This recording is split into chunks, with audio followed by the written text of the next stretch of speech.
Hello,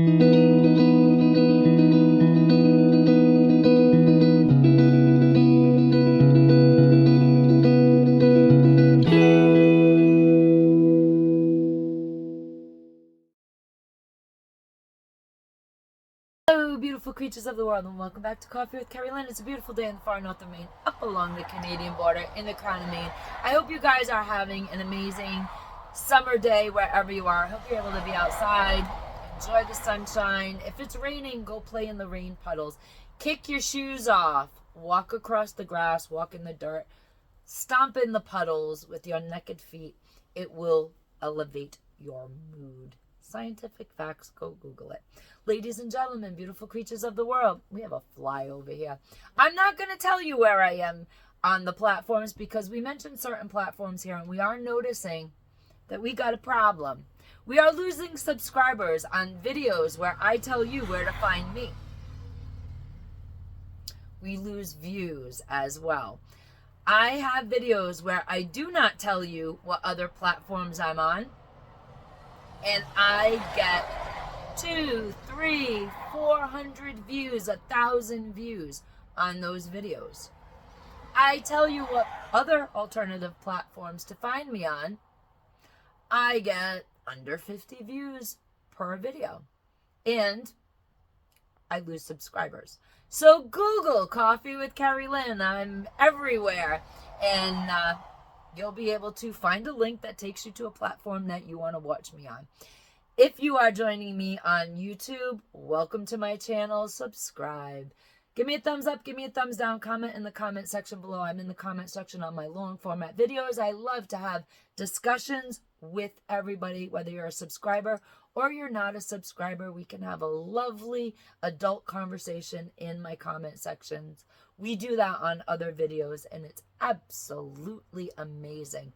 It is 4th of July week. What are you guys doing for the 4th of July? Let me know in the comment section below what you do on the 4th of July. We have a very slow time here in Aroostook County for the 4th of July. We have a few towns that actually do hold 4th of July parades and fireworks and things like that. We don't go to those. We save up all our energy for the festival, the Potato Festival, that will be happening in Fort Fairfield in about a week and a half. And it's 5 or 6 consecutive days of all kinds of activities and events, and we're down there all the time for a few days, and we do the craft fair, and we do the parade and the fireworks, and we do the block party, the street dancing that they have, and it's an absolute wonderful time. So if you're vacationing in Aroostook County, that is a great event to take your family to. What we do here on the 4th of July, he and I take a nice, calm, relaxing drive up north. Yes, norther than we already live. We go around up north. We like to do the obscure things on the holiday. Maybe visit the stores, the small stores that are open, the little gift shops. Sometimes we make it to Fort Kent. Sometimes we don't. We go around the lakes. We like to have a nice picnic along the overlook, and I take my little spinoculars and I watch everybody boating and jet skiing and water skiing and tubing on the lake. Brings back childhood memories. When I was a kid, I grew up on Lake Winnipesaukee, and we had friends and neighbors that had boats and water skis and tubes, and my mom was phenomenal. My mom was a phenomenal water skier, and she taught us how to water ski. And it was always lovely when you lipped off to her. You got a little sassy at breakfast, and we were going out on the boat, and we were going to go skiing. And my mother would tell whoever was driving that boat that day to drown us.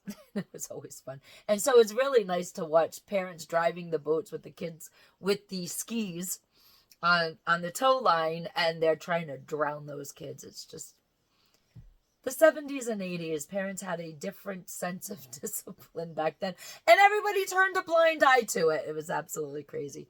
We grew up in quite an amazing time. Ladies and gentlemen, we got the fly back on the camera. That fly lands on that camera lens every single time. It's crazy. I feel like I'm living in a surreal place. It's somewhere between Wag the Dog, All the President's Men, and The West Wing. It's like our reality is somewhere in between all three of those TV shows. Predictive programming, right? It's absolutely nuts what is going on since the debate. Everybody thinks that 4th of July week is going to be a slow news week, but it's not. There's a lot going on that people are not reporting on. There's a lot of behind the scenes things happening. And it's absolutely wild. You guys know I'm not a fear channel. I don't do the breaking news thing unless there's actual breaking news. I don't say things that are going to cause fear and panic with my audience, although my audience is prepared for anything because they're smart people. And I have a blind item about something that's going on in the Black Sea. Nothing that should cause fear or anxiety, but something that you need to file away in the back of your mind, because when the truth and reality comes out, you're going to say, I remember we discussed that on Coffee with Kerri-Lynn over the summer. Son of a gun, look at that. So this little obscure item that I'm going to talk about, traffic.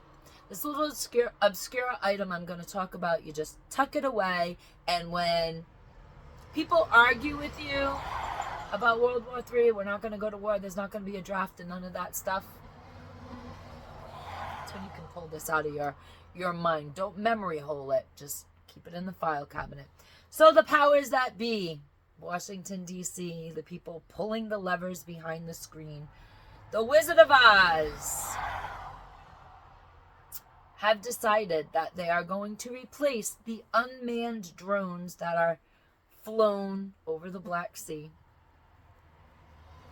with manned reconnaissance jets. Now, when reconnaissance jets fly in a hostile territory, they have this little sound to let the other side know that they are there in a friendly capacity. They're just kind of flying over what they need to fly over and no harm to you. Well, these particular manned reconnaissance jets are flying quiet. Just a little tidbit, tuck it in the back of your head.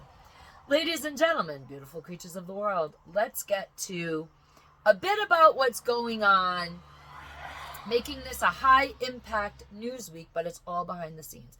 If we go back to before the debate, they whisked President Biden to Camp David before the debate to prep him, also known as hopping him up on the goofballs. The debate came, he failed miserably, and there was every excuse in the book, from he had a cold to it was just a bad night. But his constituency wanted him gone. They were not happy with his performance at the debate. Opinions were formed. His constituency wasn't happy. Clearly, President Trump won, and Joe Biden was whisked back off to Camp David.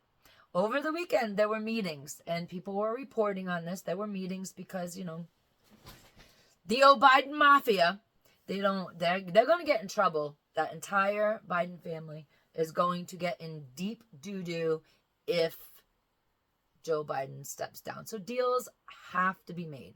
Well, it came out on Sunday night, June 30th, that the top 10 Democrats in the United States have decided that Joe Biden should continue to run for another term as president in the condition that he's in.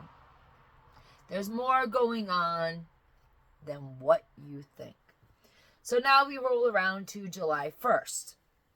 In the morning of July 1st, Steve Bannon reported to prison to serve out his term for contempt of Congress. We've also had news where Congress was trying to do the same thing to Merrick Garland Merrick Garland refused to appear before Congress and answer questions, so they're trying to get him on contempt of Congress charges and put him in prison as well. This whole thing's going to hell in a handbasket real quick, ladies and gentlemen. Behind the scenes, it is nasty and it is ugly. Now, also, on July 1st, after all the Steve Bannon news came out, he reported to prison, blah, blah, blah, all that stuff. Everybody's up in arms, aggravated. All the president's men and off to jail they're going to go. Anyways, long story short on this, we get a news report out that SCOTUS has ruled an opinion on President Trump's immunity appeal. SCOTUS, their opinion was to grant presumptive immunity, which makes it difficult, if not near impossible, to discern acts committed as in a personal or a presidential capacity for the sitting president of the United States. So that news broke. Everybody was up in arms, freaking out on the Biden side in the Biden administration. There's more to the story. So they trotted President Biden out at 7:45 last night to give his reaction to the SCOTUS opinion.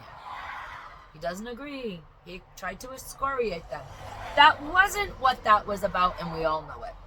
Trotting him out at 7:45 at night to complain about what the Supreme Court did was an effort for Jill Biden, Mrs. President, to put her husband in front of the cameras, hopped up on goofballs to say, see, it was a bad debate night. He can still be president, because behind the scenes, more than we think is going on.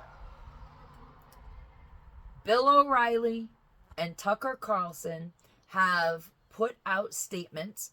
They have been in contact. They have contacts. They know people.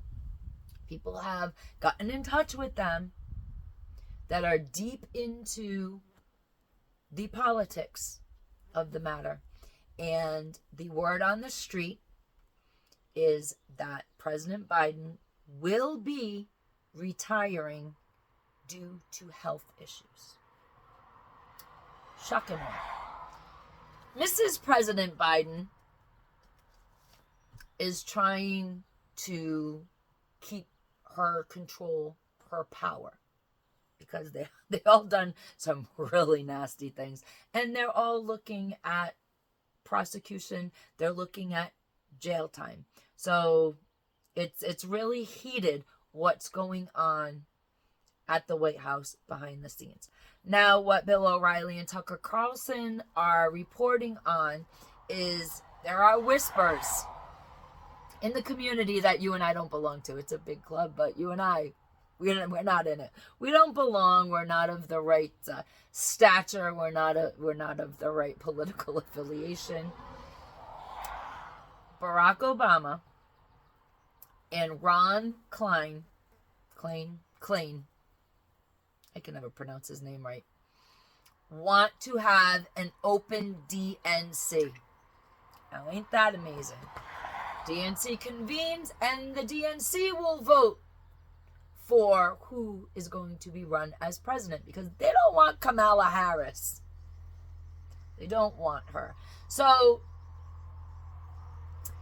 this is very reminiscent of what happened during the Nixon era, for which I was not, I was a baby. I was like just born when all this nonsense was going on in the Nixon shenanigans. So what they did was they told the public when Nixon was in deep crap and they wanted him, the powers that be in DC wanted Nixon done, is they told the public that he was a great president, that he was going to run again, da-da-da-da-da. Don't worry, American public, because they didn't know how to remove or forcibly retire President Nixon. They don't know what to do with Joe Biden either, because they don't want Kamala Harris to be in charge of anything either. So the rumor has it, the blind item here is that Barack Obama and Ron Klain want an open DNC. Now, who are they going to run? Who makes sense? They'll do a deal by August, before the DNC convenes. President Biden will probably retire with a health issue. They will pay Kamala Harris off in some way, shape, or form. Maybe give her a judgeship somewhere. Maybe they just pay her off and she goes away. I don't know. But they're going to get rid of her too. And I have a feeling that they are going to try to run Mrs. Michelle Obama. That's my suspicion. It's between her and Gavin Newsom. Why I think it is Mrs. Michelle Obama is because she is very adamant, extremely adamant, upside down and backwards adamant. She does not want to be president of the United States.